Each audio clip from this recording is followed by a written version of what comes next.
হঠাৎ করে ফেসবুকে কয়েকদিন কিছু পোস্ট দেখে বারবার মনে হচ্ছে যে পৃথিবীতে মনে হয় ছেলেদের মারা সত্যিই বেঁচে নেই।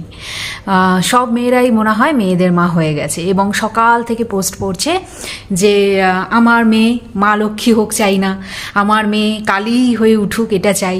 আমার সহজ মনে একটা ছোট্ট প্রশ্ন আছে, সেটা হচ্ছে মেয়েদেরকে দেবীর আসনে উন্নীত করার আগে আমরা যদি নিজেরা আমাদের বাড়ির ছেলেদের একটু দায়িত্ব সহকারে মানুষ হয়ে ওঠার জন্য বড় করি তাহলে কি বেশি ভালো হয় না? তাহলে মেয়েদেরকে আর দেবী হয়ে উঠতে হয় না, মা লক্ষ্মী হোক বা মা কালী।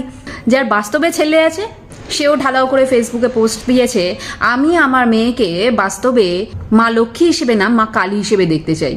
সে যদি এই কথাটা ভাইরাল হওয়ার জন্য পোস্ট না করে রাদার এটা বলতো বা মনে মনে এটা পণ্ডিত যে আমি আমার ছেলেকে প্রকৃত মানুষ হিসেবে শিক্ষা দিয়ে বড় করে তুলবো, তাহলে মনে হয় এই পৃথিবীটা অনেক সুন্দর হয়ে উঠতে পারত।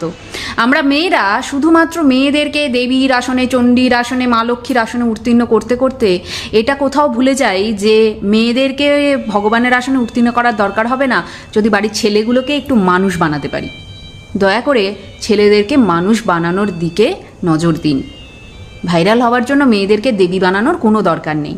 2 নম্বর, যারা এই যে বোকার মতন মা কালী মা লক্ষ্মী এইসব পার্থক্য করছেন, একটু বৃহৎ অর্থে অর্থাৎ যদি একটু উপনিষদটা পড়েন তাহলে একটু জানতে পারবেন যে আমরা হিন্দুরা ভগবানকে বিভিন্ন রূপে পূজা করলেও তাদের কিন্তু একই রূপ, মানে একমেব দ্বিতীয়ম, অর্থাৎ একই অঙ্গে তার বিভিন্ন রূপ বিভিন্নভাবে তার প্রকাশ, এই কথাটাতে বিশ্বাস করি।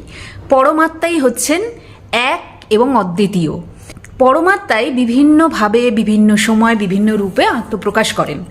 তাই সেই অর্থে যদি ভাবি তাহলে মা দুর্গা, মা লক্ষ্মী এবং মা কালী এরা কোনো আলাদা আলাদা এন্টিটি নয়, এরা সবাই কিন্তু এক। দরকারে পড়লে মা দুর্গা অস্ত্র হাতে যেমন অসুর বধ করতে পারেন, ঠিক সেরকম পরিবারের সকলের কথা খেয়াল রাখতে পারে। আর মেয়ে কি হতে চায় সেটা মেয়েকেই ডিসাইড করতে দিন।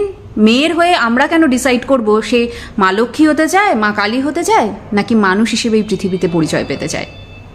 দয়া করে নিজেদের আইডেন্টিটি বাচ্চাদের নিজেদেরকেই তৈরি করতে দিন। নিজেদের সন্তানদেরকে মানুষ হিসেবে বড় করে তুলুন, ছেলে মেয়ে নির্বিশেষে। তাহলে এই পৃথিবীটা একটা স্বর্গরাজ্যের মতন তৈরি হবে সবার বসবাসের জন্য।